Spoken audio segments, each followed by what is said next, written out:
Hello, guys. Welcome to a new chapter of the future of humanity.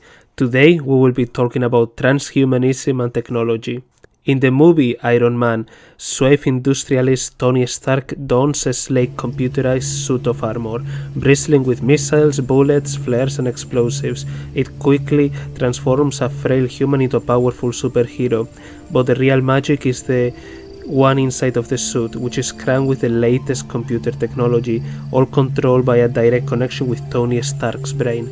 At the speed of thought, he can rocket into the sky or launch his incredible array of weaponry. As fanciful as Iron Man may be, it is now possible to build a version of this device. This is not just an academic exercise, since one day we may have to alter and enhance our bodies using cybernetics or even change our genetic makeup in order to survive in hostile exoplanetary environments. Transhumanism, instead of being a branch of science fiction or a fringe movement, may become an essential part of our very existence. Furthermore, as robots increasingly become more powerful and even surpass us in intelligence, we may have to merge with them or face being replaced by our own creations. The world was shocked in 1995 when Christopher Reeve, the handsome actor who played Superman in the movies, was tragically paralyzed from the neck down in an accident. Reeve, who soared into space on the screen, was confined permanently to a wheelchair and was able to breathe only with the help of a respirator. His dream was to use modern technology to regain control of his limbs. He died in 2004, a decade before it was accomplished. At the 2014 World Cup in Sao Paulo, Brazil, a man kicked a soccer ball to start the game and even witnessed by a billion people. This by itself was not remarkable. What was remarkable was that this man was paralyzed. Professor Miguel Nicolelis of Duke University had inserted a chip into the man's brain. The chip was connected to a portable computer that controlled his exoskeleton. By simply thinking, this paralyzed individual was able to walk and kick the ball. When I interviewed Dr. Nicolelis, he said that when he was a child, he was mesmerized by the Apollo mission to the moon. His goal was to create another sensation like the moon landing. Wiring that paralyzed patient so he could kick the ball at the World Cup was a dream come true. It was his moonshot. I once interviewed John Donoke of Brown University, one of the pioneers of this approach. He told me that it takes a bit of training like riding a bicycle, but soon his patients are able to control the motion of an exoskeleton and can do simple tasks. This is possible because a computer is able to recognize certain brain patterns associated with specific body movements. The computer can then activate the exoskeleton so that these electrical impulses are converted into action. One of his paralyzed patients was elated, saying that he could grab a cup of soda and drink from it, something that was previously beyond her capacity. Work done at Duke, Brown, Johns Hopkins and other universities has given the gift of mobility to people who had long given up hope that they would ever move again, and the US military has devoted more than $150 million in a program called Revolutionary Prosthetics to sponsor these devices for the benefit of veterans from Iraq and Afghanistan, many of them suffering from spinal cord injuries. Eventually, thousands of people who are confined to wheelchairs and beds, whether as the result of warfare, car accidents or other things, they may be able to regain the use of their lost limbs back. Besides exoskeletons, another possibility is to strengthen the human body biologically to live on a planet with greater gravity. This possibility was raised when scientists discovered a gene that causes muscles to expand. This was first found in mice, when a genetic mutation caused mice to become muscle-bound. The press dubbed it as the Mighty Mouse gene. Later, the human form of this gene was found and dubbed the Schwarzenegger gene. The scientists who isolated this gene expected phone calls from doctors wishing to help their patients suffering from degenerative muscle diseases. They were surprised, however, when half the calls that came in were from bodybuilders who wanted to bulk up, and most of them did not care that this research was experimental, with unknown side effects. Already it is causing headaches for the sports industry because it is much harder to detect than other forms of chemical enhancement. Having the ability to control one's muscle mass may prove important if we explore planets that have gravitational fields that are larger than Earth's. So far, astronomers have found a large number of super-Earths. They seem likely candidates for human habitation, except that their gravitational field can be 50% greater than Earth's. This means that it might be necessary to increase our muscles and bones in order to thrive on them. In addition to enhancing our muscles, scientists have begun to use this technology to sharpen our senses. People who suffer from certain kinds of deafness now have the option of using cochlear implants. These devices are remarkable, capable of transforming the sound waves coming into the ear into electrical signals that can be sent to the auditory nerve and then the brain. Already about 500,000 people have chosen to have these sensors implanted. And for some of those who are blind, an artificial retina can restore a limited amount of vision. This device can be located either in an external camera or it can be placed directly on the retina. This device translates visual images into electrical impulses that the brain can then translate back into visual imagery. One example, the Argus 2, consists of a tiny video camera placed in a person's glasses. The images are then sent to an artificial retina, which relays the signals to the optical nerve. This device can create images of about 60 pixels, and an improved version now being tested has a resolution of 240 pixels. By contrast, the human eye can recognize the equivalent of about 1,000,000 pixels, and a person needs at least 600 pixels to identify faces and familiar objects. A German company is experimenting with another artificial retina with 1,500 pixels that, if successful, might allow a vision impaired person to function almost normally. Blind individuals who have tried these artificial retinas have been amazed that they can see colors and outlines of images. It is only a matter of time before we have artificial retinas that can rival human eyesight, and beyond that it may be possible for an artificial retina to see colors corresponding to things that are invisible to the human eye. For example, people are often burned in the kitchen because a hot metal pot looks identical to a cold one. This is because our eyes are incapable of seeing infrared radiation. Both artificial retinas and goggles can be constructed that can easily detect it, such as night vision goggles used by the military. So with artificial retinas, a person may have the ability to see that heat signature and also see other forms of radiation that are invisible to us. This supervision in turn may prove invaluable on other planets. On distant worlds, conditions will be radically different. The atmosphere may be dark, hazy, or obscured by dust and impurities. It may be possible to create artificial retinas that can see through a Martian dust storm via infrared heat sensors. On distant moons where sunlight is almost non-existent, these artificial retinas could intensify whatever reflected light there is. Another example would be a device that detects ultraviolet radiation, which is harmful and can cause skin cancer, but is common throughout the universe. On the Earth, we are protected from intense UV light from the sun by our atmosphere, but on Mars the UV light is unfiltered. Because UV light is invisible, we are often unaware when we are exposed to harmful levels, but someone with supervision on Mars could immediately see if the UV light is harmful. On a planet like Venus, which is perpetually clouded over, these artificial retinas will be able to use UV light to navigate around the terrain. Another application of supervision could be telescopic and microscopic vision. Tiny special lenses would enable us to see distant objects or minuscule objects and cells without having to look around bulky telescopes and microscopes. This type of technology may also give us the power of telepathy and telekinesis. Already it is possible to create a chip that can pick up our brainwaves, decipher some of them, and then transmit this information to the internet. For example, my colleague Stephen Hawking, who suffers from ALS, has lost all motor functions, including the movement of his fingers. Today a chip has been placed in his glasses that can pick up brain waves that are then sent to a laptop and a computer. In this way he can type messages mentally, albeit slowly. From there, it is a short step to telekinesis. Using this same technology, one can connect the brain directly to a robot or other mechanical device that can then execute our mental commands. It's easy to imagine that in the future, telepathy and telekinesis will be the norm. We will interact with machines by sheer thought. Our mind will be able to turn on the lights, activate the internet, dictate letters, play video games, and many more things, all just by thinking.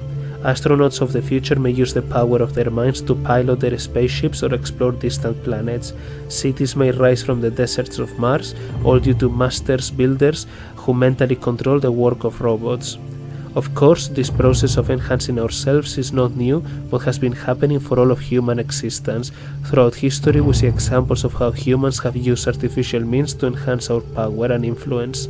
In fact, it seems to be a universal feature of all human societies that we try to tinker with our bodies, especially to increase our chances of reproductive success. The difference, however, between enhancement of the past and the future is that as we explore the universe, enhancements may be the key to surviving. Another milestone in brain research was achieved when scientists, for the first time in history, were able to record a memory. Scientists at Wake Forest and the University of Southern California put electrodes on the hippocampus of mice, where short-term memories are processed. They recorded the impulses within the hippocampus as the mice executed simple tasks, such as learning to drink water from a tube. Later, after the mice had forgotten this task, their hippocampus was stimulated by the recording, and the mice remembered immediately. Primate memories have also been recorded with similar results. The next target may be to record the memories of patients suffering from Alzheimer's disease. Then we can place a brain pacemaker or memory chip on their hippocampus, which will flood it with memories of who they are, where they live, and who their relatives are. The military has taken a serious interest in this. In 2017, the Pentagon announced a $65 million grant to develop a tiny advanced chip that can analyze 1 million human neurons as the brain communicates with a computer and forms memories. We will need to study and refine this technique, but by the late 21st century it is conceivable that we might be able to upload complex memories into our brain. In principle, we might be able to transfer skills and abilities and even entire college courses into our brain, enhancing our capabilities almost without limit. This may prove useful for astronauts of the future when landing on a new planet or moon. There are so many details to learn and memorize about the new environment and so many technologies that have to be mastered. So uploading memories might be the most efficient way to learn entirely new information about distant worlds. But Dr. Nicole Ellis wants to go much farther with this technology. He told me that all these breakthroughs in neurology will eventually give rise to the BrainNet, which is the next stage in the evolution of the internet. Instead of transmitting bits of information, BrainNet will transmit entire emotions, feelings, sensations, and memories. This could help to break down barriers between people. Often it is hard to understand other people's point of view, their suffering and anguish, but with BrainNet we will be able to experience firsthand the anxieties and fears that trouble others. This could revolutionize the entertainment industry, in the same way that the talkies rapidly replace silent movies. In the future, audiences may be able to feel the emotions of the actors, to experience their pain, joy, or suffering. The movies of today may soon be obsolete. So astronauts of the future may be able to use BrainNet in important ways. They will be able to mentally communicate with other settlers, instantly exchange vital information, and amuse themselves with an entirely new form of entertainment. Also, since space exploration is potentially dangerous, they will be able to sense a person's mental condition much more accurately than before. When embarking on a new space mission to explore dangerous terrain, having BrainNet will help astronauts bond and also reveal mental problems, such as depression or anxiety. There is also a possibility of using genetic engineering to enhance the mind. At Princeton University, a gene was found in mice that increased their ability to navigate mazes. The gene is called NR2B, and it is involved in communication between the cells of the hippocampus. Researchers found that when mice lacked the NR2B gene, their memory was impaired as they navigated the maze. However, if they had extra copies of this gene, their memory was enhanced. These researchers placed mice in a shallow pan of water that had an underwater platform they could stand on. Once they found the platform, the smart mice were able to remember instantly where it was and swim directly to it when reintroduced to the environment. Ordinary mice, by contrast, could not remember the location of the platform and swam randomly. Humans have always dreamed of flying like the birds. The god Mercury had tiny wings on his hat and anchors that allowed him to fly. There is also the myth of Icarus, who used wax to attach feathers to his arms in order to fly. Unfortunately, he flew too close to the sun. The wax melted and he plunged into the ocean, but the technology of the future will finally give us the gift of flight. On a planet with a thin atmosphere and rock terrain like Mars, perhaps the most convenient way to travel is the jetpack, a staple of science fiction, cartoons, and movies. It appeared in the very first Buck Rogers strip back in 1929, when Buck meets his future girlfriend while she is soaring through the air using a jetpack. In reality, the jetpack was deployed during World War II when the Nazis needed a quick way to transport troops across a river whose bridge had been destroyed. The Nazi jetpack used hydrogen peroxide as fuel, which quickly ignites in contact with a catalyst to release energy and water as waste products. However, there are several problems with jetpacks. The main one is that the fuel supply lasts for only 30 seconds to a minute. The solution to this problem is to develop a portable power pack with enough energy to power longer periods of flight. Unfortunately, no such power supply is available at the present time. There is also the reason why we don't use ray guns. A laser can work like a ray gun, but only if you have nuclear power plant generating the energy. However, it's impractical to have a nuclear power plant on your shoulders, so jetpacks and ray guns will not become real until we create miniature power packs, perhaps in the form of a nano battery that can store energy at the molecular level. Another possibility often featured in paintings and movies of angels or human mutants is using wings like a bird. On planets with a thick atmosphere, it might be possible to simply jump, flap wings attached to your arms, and take off like a bird. So the dreams of Icarus could become a reality, but birds have several advantages that we don't. Their bones are hollow, and their bodies are quite thin and small compared to their wingspan. Humans, on the other hand, are quite dense and heavy. The human wingspan will have to be 20 to 30 feet across, and we will need much stronger back muscles to flap them. To genetically modify someone to have wings is beyond our technical capability. At present, it is difficult to properly move a single gene, let alone the hundreds of genes necessary to create a viable wing. So while having the wings of an angel is not impossible, the final product is a long way off and will not look like the graceful paintings we are used to see. It was once thought that genetic engineering to modify the human race was the dream of science fiction writers, nothing more. However, a new revolutionary development has changed all that. The pace of discovery is so dramatic that scientists have hastily convened conferences to discuss slowing down the rate of these developments. The pace of discovery in the field of biotechnology has recently accelerated to a fever pitch with the coming of a new technology called CRISPR, Clustered Regularly Interspaced Short Palindromic Repeats, which promises cheap, efficient and precise ways to edit DNA. In the past, genetic engineering has been a slow and imprecise process. In gene therapy, for example, a good gene is inserted into a virus. Then the virus is inserted into the patient, where it quickly infects a person's cells and injects the DNA. The goal is to have the DNA insert itself in the proper place along the chromosome, so that the cell's defective code is placed by the good gene. Some common diseases are caused by a single misspelling in one's DNA, including sickle cell anemia, Tay-Sachs, and cystic fibrosis. The hope is that this can be corrected. The results, however, have been disappointing. Often the body considers the virus to be hostile and mounts a counter-offensive, causing harmful side effects. Also, the good gene often does not implant itself in the correct position. After a fatal incident at the University of Pennsylvania in 1999, many gene therapy experiments were terminated. CRISPR technology cuts through a lot of these complications. Actually, the basis of the technology evolved billions of years ago. Scientists were puzzled that bacteria develop very precise mechanisms to defeat an onslaught of viruses. How did bacteria recognize a deadly virus and then disarm it? They found that bacteria were able to recognize the threats because they carried a snippet of the virus genetic material, like a mugshot. The bacteria were able to use it to identify an invading virus. Once the bacteria recognize the genetic string and therefore the virus, it will cut the virus at a very precise point, neutralizing it and stopping the infection in its tracks. Scientists were able to replicate this process, successfully replacing a viral sequence with other types of DNA and inserting that DNA in the target cell, making genomic surgery possible.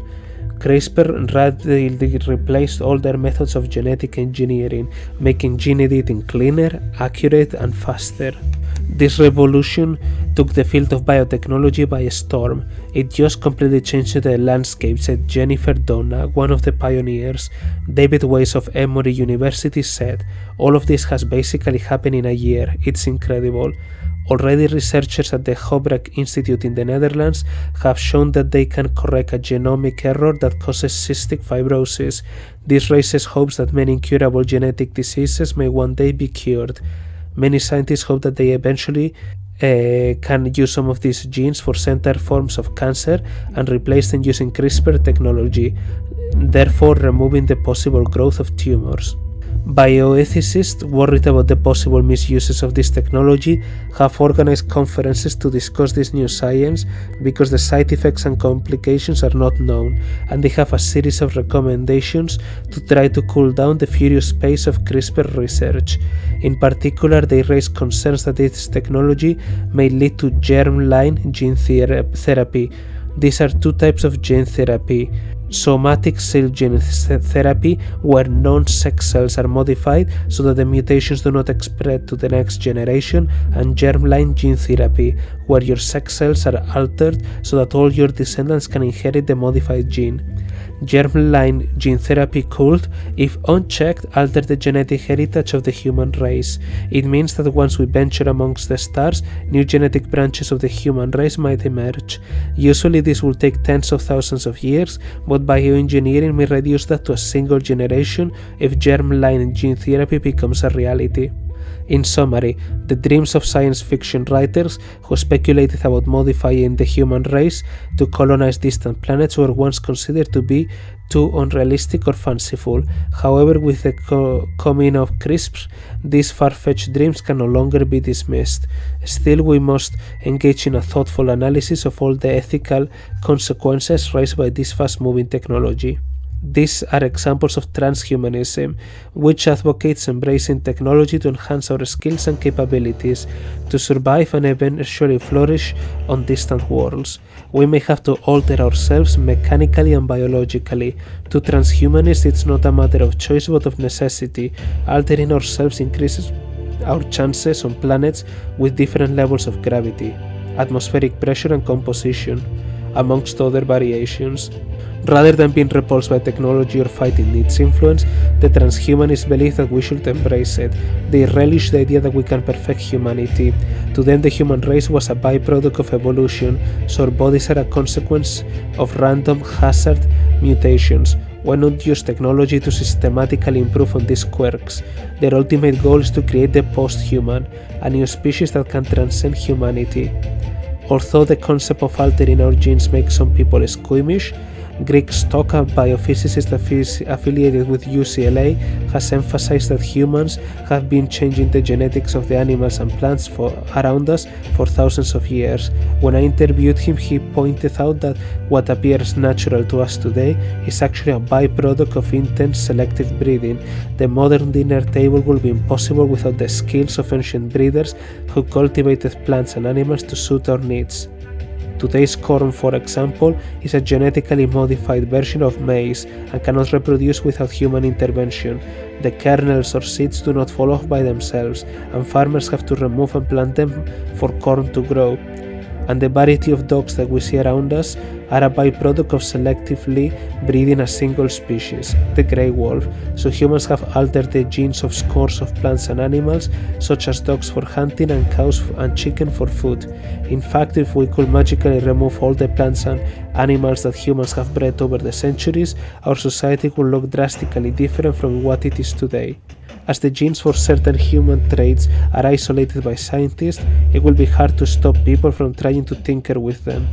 For example, if you find out that your neighbor's children have been given genetically enhanced intelligence and they're competing with your children, there will be enormous pressure to have your own kids enhanced in a similar fashion.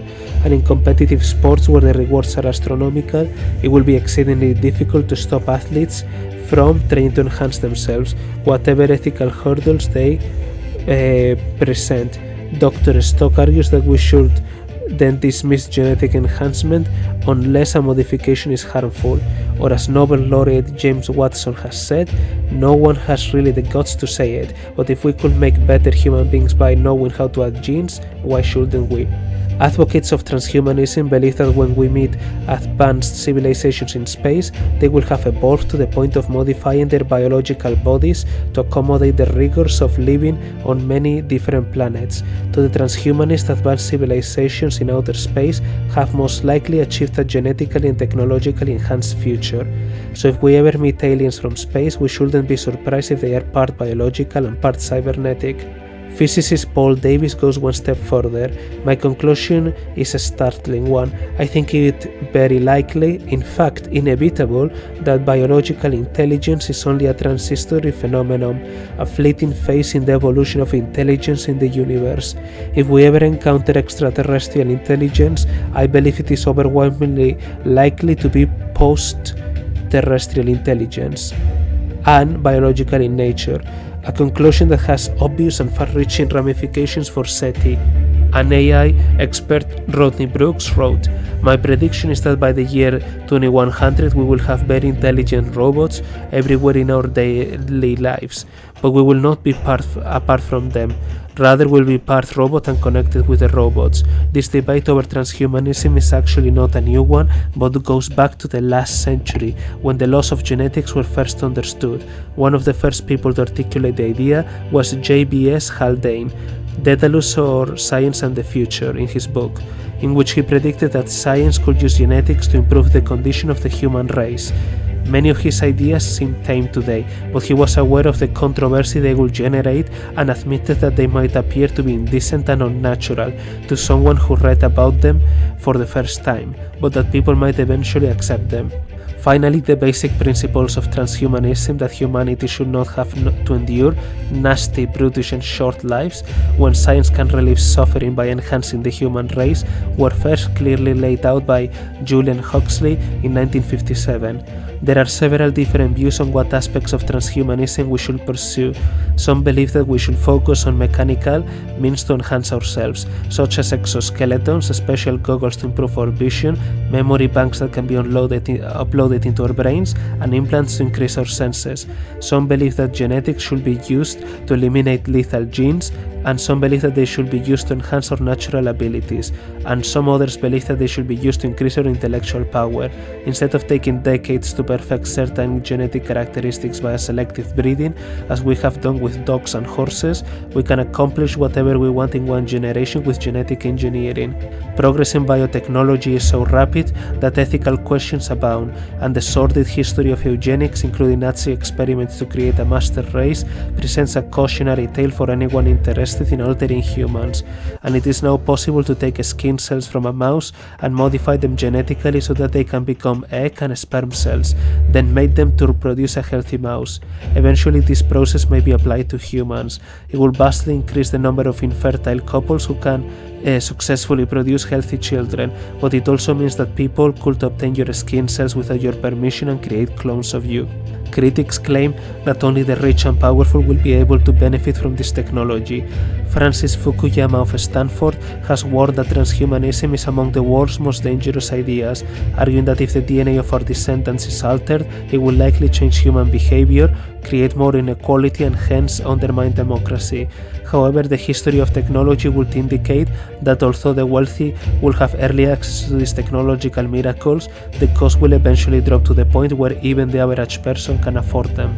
Other critics claim that it may be the first step towards splitting the human race and that the very definition of humanity is at stake. Perhaps various branches of genetically enhanced humans will populate different parts of the solar system and eventually diverge into separate species, and one can imagine the rivalries and even warfare may break out between the different branches of the race. Even the concept of Homo sapiens might be called into question. We will address this important question later on. In Aldous Huxley's Brave New World, biotechnology is used to breed a race of superior beings, called the Alphas, who are destined to lead society from birth. Other embryos are deprived of oxygen so that they become mentally deficient and hence are bred to serve the alphas. At the bottom of society are the epsilons, who are bred to do menial manual labor. This society is a planned utopia that uses technology to satisfy all our needs, and everything appears orderly and peaceful. However, the entire society is based on oppression and misery for those bred to live at the bottom. Supporters of transhumanism admit that all these hypothetical scenarios must be taken seriously, but at this point they argue that these concerns are purely academic. In spite of the avalanche of new research in biotechnology, much of this talk has to be placed in a larger context. Designer children do not yet exist, and the genes for many personality traits that parents may want for their children have not yet been found, and they may not exist at all. At present, not a single human behavior trait can be changed using biotechnology. Many argue that the fears of transhumanism run amok are premature, since the technology is still in the distant future, but given the rate at which discoveries are being made, late in this century genetic modifications will probably become a real possibility. So we have to ask the question, how far do we want to take this technology?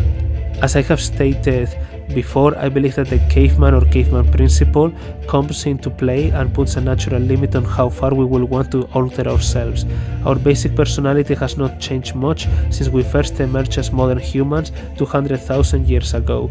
Although today we have nuclear, chemical and biological weapons, our fundamental desires have remained the same.